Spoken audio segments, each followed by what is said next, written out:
Knock knock. Who's there? Your nightmare. আপনি এখন আছেন ভয়েস অফ টেনিস ইউটিউব চ্যানেলে। এখানে ভূতের গল্প নয়, ভূতের সত্যি কাহিনীগুলো তুলে ধরা হয়। তাহলে চলুন একসাথে অন্য এক জগতে যাওয়া যাক। উদিতি ছোটবেলা থেকে পুরনো জিনিসপত্রের প্রতি এক অদ্ভুত টান অনুভব করত। তার বাবার ছিল একটি পুরনো এন্টিকের দোকান, যেখানে নানা ধরনের প্রাচীন বস্তু সংরক্ষণ করা হতো। উদিতি প্রায়ই বাবার দোকানে যেত এবং সেখানকার জিনিসগুলো ঘেঁটে দেখত। ছোট থেকে এভাবে তার প্রাচীন জিনিসের প্রতি ভালোবাসা জন্মায়। বাবার মৃত্যুর পর দোকানের দায়িত্ব তার কাঁধে চলে আসে। উদিতি সেই দায়িত্ব হাসি মুখে গ্রহণ করে, কারণ সেই দোকানে শুধু তার বাবার স্মৃতি নয়, বরং এক অনন্য প্রাচীন ইতিহাসের সংরক্ষণ ছিল। একদিন উদিতি দোকানের পেছনে ঘরটা পরিষ্কার করতে গিয়ে এক পুরনো কাঠের বাক্স খুঁজে পায়। বাক্সটি 70 বছরের পুরনো বলে মনে হয়েছিল। এর উপরে নানান রকমের খোদাই করা ছিল, যা দেখে বোঝা যায় এটি অন্তত কারো প্রিয় ছিল। তবে এত পুরনো জিনিস কখনো দেখেনি আগে উদিতি। তার কাছে এর বিশেষত্ব আরও বেড়ে গেল যখন সে দেখল বাক্সটির উপরে লেখা ছিল 70 বছরের প্রতীক্ষা। উদিতির মনে কৌতূহল জাগে। সে খুব দ্রুত বাক্সটি খোলার চেষ্টা করে, কিন্তু এটি খোলার কোনো সহজ উপায় খুঁজে পায় না। হঠাৎ মনে হলো যে বাক্সটি খুলতে হলে বিশেষ কোনো পদ্ধতি প্রয়োজন। সারাদিন চেষ্টা করেও কিছু করতে পারল না সে। অবশেষে বাক্সটি দোকানের কাউন্টারে রেখে পরের দিন সকালে এটি নিয়ে আবার ভাববে বলে সিদ্ধান্ত নিল। রাতে ঘুমানোর সময় উদিতি ঘুমের মধ্যে এক অদ্ভুত স্বপ্ন দেখতে শুরু করলো। স্বপ্নে সে দেখল একটি পুরনো ধুলোমাখা ঘরে সে দাঁড়িয়ে আছে। ঘরটিতে অনেকগুলো ধূপ জ্বলছে এবং সেখান থেকে বের হওয়া ধোঁয়া পুরো ঘরটিকে ঢেকে রেখেছে। সে ধোঁয়ার মধ্য দিয়ে সে দেখতে পায় এক বৃদ্ধা, যার চোখ দুটো সজা তার দিকে তাকিয়ে আছে। বৃদ্ধার মুখে এক অদ্ভুত হাসি। উদিতি দেখল বৃদ্ধার হাতে সেই একই বাক্সটি যা সে সন্ধ্যায় খুঁজে পেয়েছিল। বৃদ্ধা ধীরে ধীরে বাক্সটি খুলল এবং তার মুখ থেকে ভয়ানক এক গর্জন শোনা গেল। ঠিক সেই মুহূর্তে উদিতি ঘুম থেকে জেগে উঠল। তার পুরো শরীর ঘামে ভিজে গিয়েছে, বুকের মধ্যে ধুক ধুক করছে। পরের দিন সকালে দোকানে গিয়ে আবার সেই বাক্সটির দিকে তাকালো উদিতি।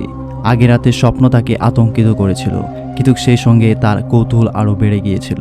সে আবার বাক্সটি খোলার চেষ্টা করলো, এবার অনেক বেশি দৃঢ়তার সাথে। হঠাৎ সে এক ধরনের ছিটকে যাওয়ার আওয়াজ শুনল এবং বাক্সটি নিচে থেকেই খুলে গেল। বাক্সের ভিতরে একটি ছোট্ট আয়না, কিছু পুরনো ছবি এবং একটি চিঠি পাওয়া গেল। উদিতি চিঠিটা হাতে নিয়ে পড়া শুরু করলো। চিঠিটা ছিল একটি মেয়ের আত্মকথা, যার নাম ছিল প্রিয়া। প্রিয়ার কথাগুলো পড়ে উদিতি বুঝতে পারল যে প্রিয়া একসময় অনেক দুঃখী ছিল, আর তার জীবনের শেষ মুহূর্তগুলোতে সে ভয়ঙ্কর এক অভিশাপ দিয়েছিল, যা এই বাক্সে সংরক্ষিত ছিল। প্রিয়া চিঠিতে উল্লেখ করেছে, যে ব্যক্তি বাক্সটি খুলবে, আমার আত্মা তার শরীরের উপর অধিকার নেবে। আমি ফিরে আসব এবং আমার প্রতিশোধ নিব। কেউ আমার পথ রুখতে পারবে না। চিঠি পড়ে উদিতের হাত থেকে চিঠিটা পড়ে গেল। তার মাথা ঘুরতে শুরু করলো, মনে হচ্ছিল সে অজ্ঞান হয়ে যাবে। উদিতি চুপচাপ বসেছিল, কিন্তু হঠাৎ করে তার শরীরের ভেতর এক অদ্ভুত অনুভূতি শুরু হলো।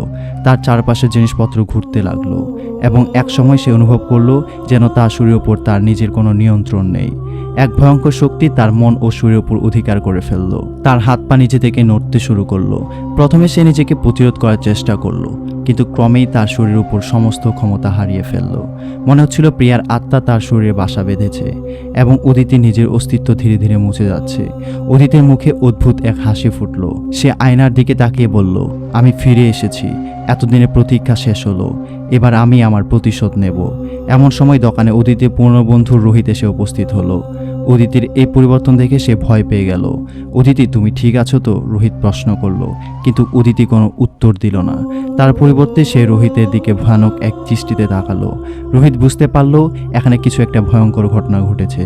সে তাড়াতাড়ি পুরনো গ্রন্থ থেকে কিছু মন্ত্র পড়তে শুরু করলো, যা সে একবার কোনো গ্রন্থাগারে পড়েছিল। রোহিত জানতো পুরনো প্রেতাত্মা সরাতে হলে সঠিক মন্ত্রের প্রয়োজন। উদিতির দেহে থাকা প্রিয়ার আত্মা চিৎকার করে উঠল, তুমি আমাকে আটকাতে পারবে না, আমি ফিরে এসেছি প্রতিশোধ নিতে। কিন্তু রোহিত এক নাগারে মন্ত্র পড়ে যেতে লাগলো।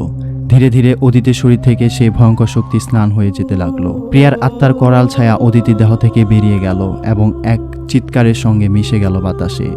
অদিতি ধীরে ধীরে মাটিতে বসে পড়ল, ক্লান্ত ও নিস্তেজ হয়ে। রোহিত তাকে ধরে বলল, তুমি ঠিক আছো? অদিতি চোখ মিলে তাকালো এবং দেখলো রোহিতকে। তার চোখে জল এসে গেল। তুমি যদি না থাকতে আমি আর বেঁচে থাকতাম না, বলল সে কাঁদো কাঁদো কণ্ঠে। রোহিত তাকে সান্ত্বনা দিয়ে বলল, এখন সব ঠিক আছে। এই বাক্সটা আমাদেরকে ধ্বংস করে ফেলতে হবে, যাতে এটি কারো ক্ষতি করতে না পারে।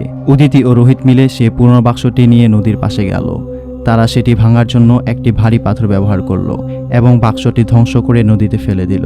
বাক্সটি ভেঙে নদীর জলে ডুবে গেল, আর সেই সঙ্গে প্রিয়ার আত্মার অভিশাপও চিরকালের মতো হারিয়ে গেল। উদিতি ও রোহিত সে ভয়ঙ্কর রাতের স্মৃতি মাথায় রেখে বাড়ি ফিরে গেল।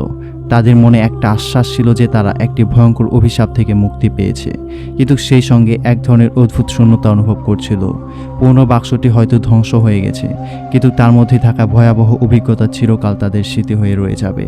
যা আমাদের ভিডিওটি ইউটিউব চ্যানেল থেকে দেখতেছেন, অবশ্যই ভিডিওটি লাইক দিয়ে আমাদের ইউটিউব চ্যানেলটাকে সাবস্ক্রাইব করতে ভুলবেন না এই ধরনের নতুন নতুন ভয়ঙ্কর ভূতের গল্প পেতে। তো দেখা হচ্ছে পরের ভিডিওতে, ততক্ষণ পর্যন্ত ভালো থাকবেন।